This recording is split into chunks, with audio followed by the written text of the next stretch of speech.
Well, hey folks, look, this first video to kick off 2022 is basically about what I'm up to right now, and what I'm normally up to at this time of year in summer is it's scouting. It's scouting out new country, looking for new populations of animals, or trying to work out where known populations of deer are moving to.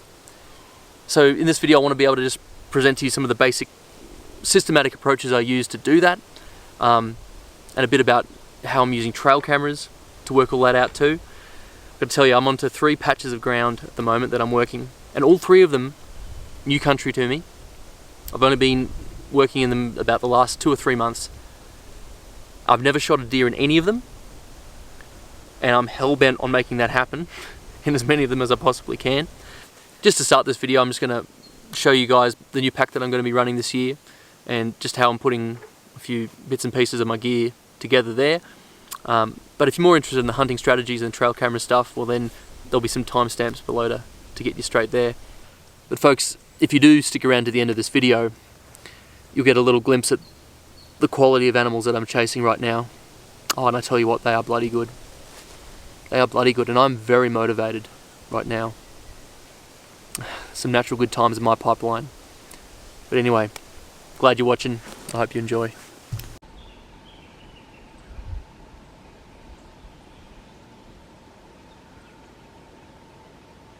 So folks, if you've ever watched any of my videos before, you might have seen that I've been running this Blaze Orange Stony Creek pack for the last 4 or 5 years, and look, it's been a fantastic little day pack. Obviously if you're travelling lightweight, and I've always liked to do that, it's been ideal for that. No longer ideal, and it's falling apart, so it was time to prompt a change. Folks, I'm upgrading to a larger one. I'm going to a 40 litre pack here, and that doesn't necessarily mean that I'm keen on taking a heap more weight, but at least I've got the option to.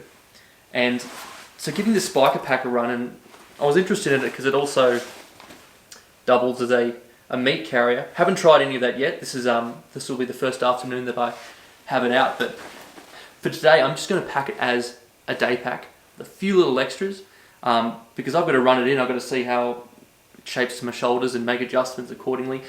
I'm really keen though to get this ready, so everything's tickety-boo with it by the rut, by basically mid-March, because I'll be using it flat out, not just as a day pack, but potentially also as one for quick overnighters. We'll see. I'll have to put a lot of that to the test to see how that goes, but anyway, I'm going to start packing that now. Just for the first usage, I want to pack this pretty basic. There's a little cradle here to carry a rifle on the back of the pack. That could be really cool during carryouts, but not today. I'll still use my rifle in its safari sling like I often do. One thing that I really wanted was to make sure that there's just some easy access pockets on the waist strap, just for snacks, little bits and pieces. My knife, my swing blade, is going to live on this pack permanently now, because like today for example was a pretty quick decision to go hunting. I want to be able to just grab this pack and just know that it's ready to go at a moment's notice. So I will run a camelback of this one, and just carry an extra water bottle on the side. So like if the camelback runs out, fill it up, and then you've always got that empty bottle on the side just to collect from little side streams and creeks, and then that water can purify in that second bottle whilst you're going, so there's a kind of a dual process happening there. I definitely want the ability to be able to cook hot drinks out there. Not just a morale booster, the most effective way of warming up. Just being able to carry a little bit extra in terms of snacks and things like that. And I've got some miso soups, muesli bars, a few bits and pieces extra. Some porridge there, a bit of like an emergency food just in case I'm ever stuck overnight. Now in terms of safety, with this really lightweight first aid kit here, just with the basics that I actually know how to use, understand how to use. Phil, my good mate Phil, hooked me up with this. It's an Israeli style tourniquet. I hope I never ever have to use it, but I am glad to have it in the kit just in case things really turn to shit. In the same vein, I have not gone into the bush without an EPIRB in a very long time now. Again, I hope I never ever have to use that, and there is a strong peace of mind to knowing that that's there. And some blue paper and some hand sanitizer. And optional, I'm carrying a fly with me today because later this afternoon things could get wet, And I just thought, well, because I've got the extra space now, why don't I just start chucking in a few basic extras like that? No hunter should ever enter the mountains without a proper rain jacket, and that includes summertime. The weather can turn on you. Like, for example, this is the last weekend of November, and it's about 6 degrees here right now, hopefully warming up a little. But there's been that many times where a forecast has offered nothing in the way of rain, and it's definitely come. And if you're above 1,000 metres, well then you're going to feel that, and that can be a hypothermic situation. The last few basics, just in terms of repairs and rigging things up in the bush, a bit of paracord and some zip ties. There's been that many times, like for example, last week when my laces on my boots broke, that would have been a zip tie job. And that would have worked. That would have got me home without having to hobble around on my socks on the rocks. So there's those options. I always carry some extra charge for my battery, and that's because using the GPS, that's also a legal thing. And you never know when, like, you just might have used it a bit too often, but you've got to be out there for another couple of hours. Keeping your phone going for those purposes is important. Head torch, obvious reasons. Carry some extra batteries with that as well. At this time of year, I don't go out without a game camera in the pack. Now, for this trip this afternoon, I intend to put it out, and I'm 90% sure I know exactly what tree I'm going to put it on. But if I didn't have those intentions, there's a second one over there. I keep one of these in my pack because there's nothing worse than getting all the way out somewhere and thinking, oh, that's the perfect place for one. I wish I had one with me to put it there now. And you know, that might be a second trip that I went to that same area for when I really could have been scouting out a different area or had other priorities. So I always have a game camera, and that is with fresh batteries and a fresh SD card in it at all times. I like to package things up in a waterproof way, particularly when it comes to the electrical stuff. Just have that all in this little dry sack here. I'm going to put the fly down at the very bottom of the pack this time. On top of that, my electronics. So basically that little sack of electronics has a fly down the bottom of the pack and a rain jacket on the top here, which is just giving it some padding and protection. As I mentioned before, running a Camelback with a water bottle as well. Depending on the brand, you might want to consider getting a plastic bag around this, just in case of little leakages.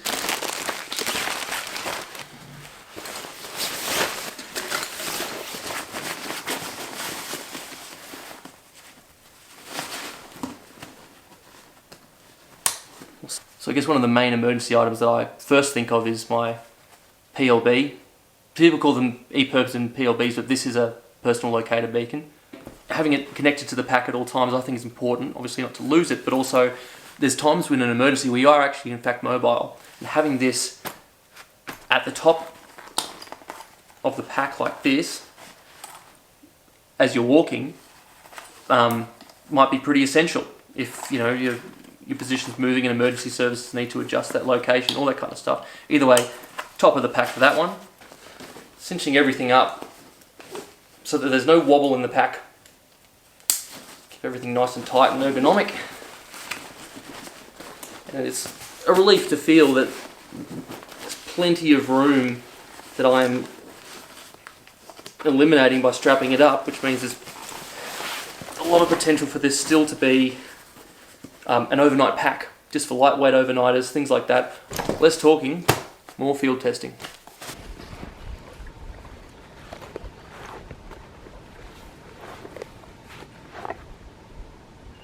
So I've got about a 3 or 4 kilometre loop planned out.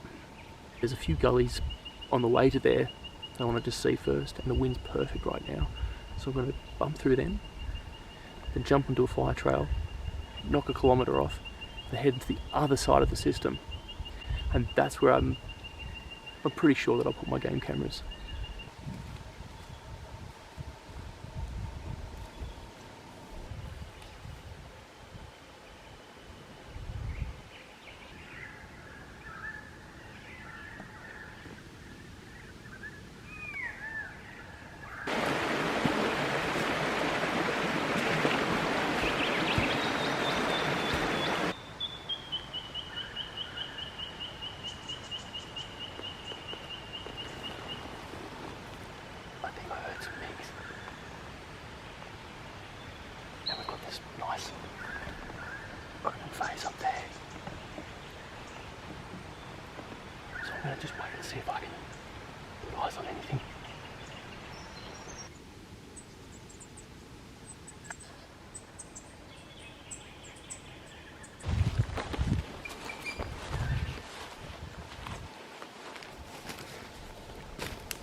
Now that's a rub, isn't it?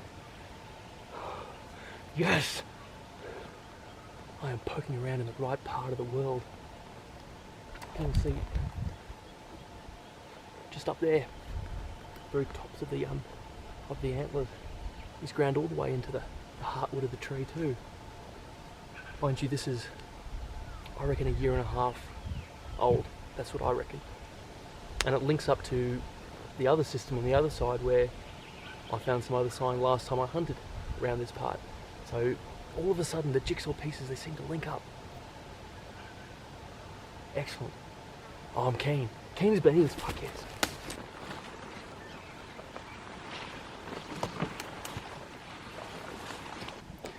Well, as you can see, there's a few little gullies that come down. They all come together to form this basin here. So I reckon this tree right here, looking at this little clearing in the middle, that's where the camera will set for December, January, February. I just want to throw in a few hints here for those who've never set up one of these trail cameras before. You've got a set of options on each of these trail cameras at the start, and there's one that says sensitivity. That's about the sensitivity of the camera to the movement that's passing in front of it. I would urge you to consider setting them up to no more than low or medium. If you set them up at high, there's a lot of things in your environment that can trigger them off, and there could be nothing worse than having an entire SD card just wasted within a night. And I've had that, unfortunately, a couple of times. Should also add that I always put on 3 photo burst, if that's a setting that you've got on your camera, and I do about 5 to 6 seconds apart. That means if you've just got the nose or the first tip of an animal coming into the shot, at least that backup few shots can actually give you a full glimpse of the animal. And always be careful to look at the background of the photo. It's very easy for us to get tunnel vision. What's at the center of the photo? It might be a deer, but have a look what's in the background. There's been plenty of times where I might have it hind in the front and then a stag right at the very back. This might go without saying, but just be very careful to make sure that you're clearing as much brush, small saplings out of the direct view of your camera, particularly within, that first 10 meters or so. The kind of thing that might also make you want to just move one tree across if there's a low-hanging branch or things like that. If you're in a position on private property where you're able to trim it all up, well, do it if you can. And the last thing that I'd say is, and this is time of year dependent, but make sure that you're angling the camera away from either the first light in the morning or the setting sun in the afternoon, because that glare on multiple occasions has completely ruined trail camera photos for me, or even just fogged the cameras up so much that, I either got a white photo or no photos at all because it wasn't working, having the light just jetting straight into it. I'd also add there as well, just on angle, that, putting the camera up absolutely square or even just pointing a slight bit down, for me, in my experience, that's always got me the very best photos. The few times I've had it a little bit up, sometimes it's completely missed animals or just got the absolute worst out of a shot. Now look, a critical habit I always make when I do this is that, moving around, back and forth. Actually, I'll walk down to where I think deer's going to mooch. All that lovely pasture. Do a little circuit, and this way it'll be a tester run. See that the photos are just in the right angle, all that kind of stuff. Any adjustments need to be made. And I don't know if you can see that, but that's a picture of me walking right in the middle there, talking to you guys on the camera. So that's good. That's going back up again, that's back on again. Time will tell. Anyway, I'm going to walk out onto the top of this hill and see what's up there. Oh, this is good. Like I was just saying, these side little feeder gullies that they might be in. Here's a classic example. Look at this branch here that's been rubbed. And you'll often see, if you do get a tree on its side like that, it just helps them get a different angle on their antlers, not just straight up and down stuff. You do notice that if there's a spindly random branch like that, see putting the whole sideways thing and all that, so that's good. Again, a bit of an old one.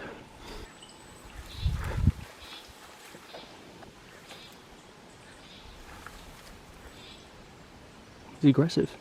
You're not going anywhere. Come on. That's one pissed off wombat.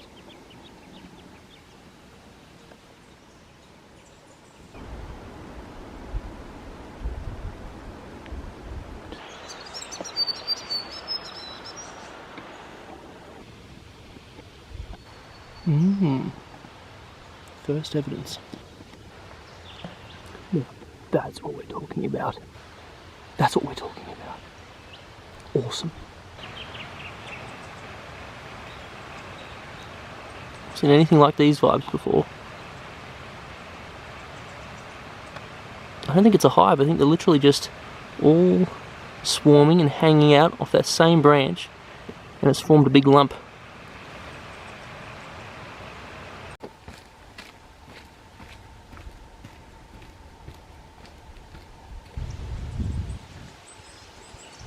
This big, nice open stringy marsh bush. It's excellent hunting country.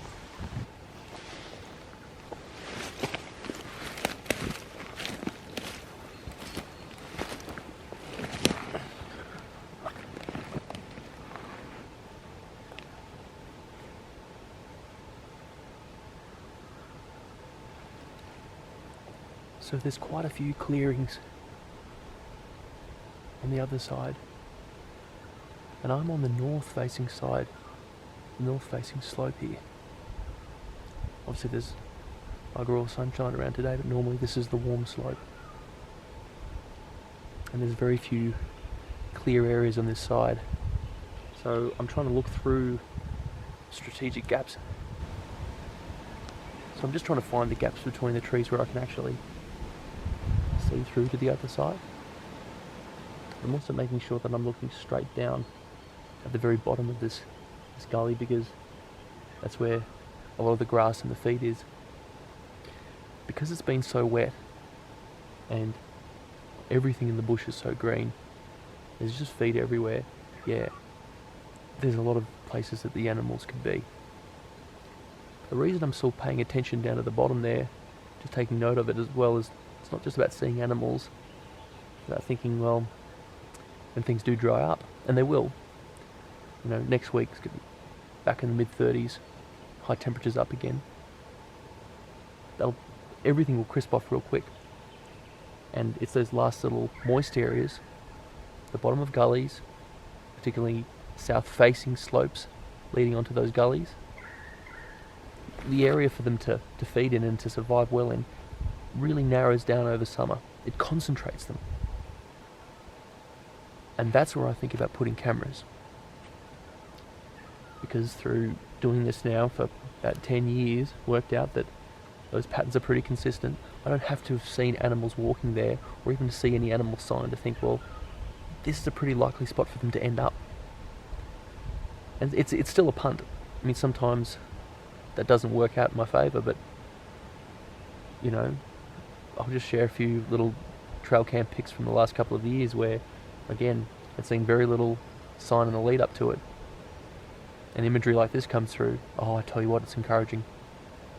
Oh, and it fires you up. It makes you want to quit your job and just hunt for the rest of your life. Anyway, that's what I'm working on right now, and I'll give it time, because particularly if any animals have been off on farmland feeding there and moving into the bush, it takes them, you know, a good couple of hours of mooching to get up to where they want to be. They might actually not start resting till about 10, 11 o'clock. And maybe it's only late afternoon that they start to shuffle down elsewhere. Just some thoughts for you. Look, obviously, folks, so much of this is a patience game. But one thing about being patient is it also pays to be adaptable sometimes, you know. I had a lot of fishing planned over the summer, and, you know, just the weather was just constantly against me. And bad fishing weather's often good hunting weather. Funnily enough, the next day was a fine day. It'd been great to fish, but I tell you what, it was worth going bush. Fucking found him. I fucking found him. He should be.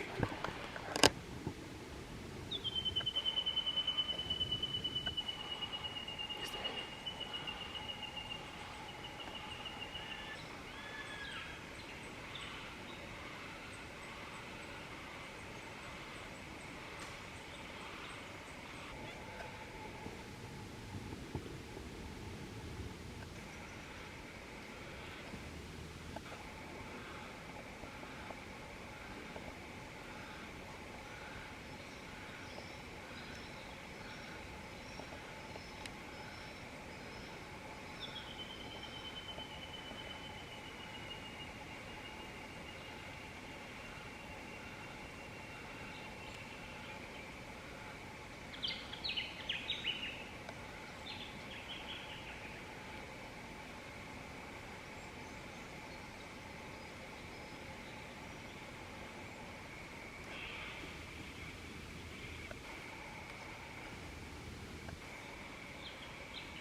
Oh, folks, the Australian bush has so many incredible secrets in it. There's so much opportunity.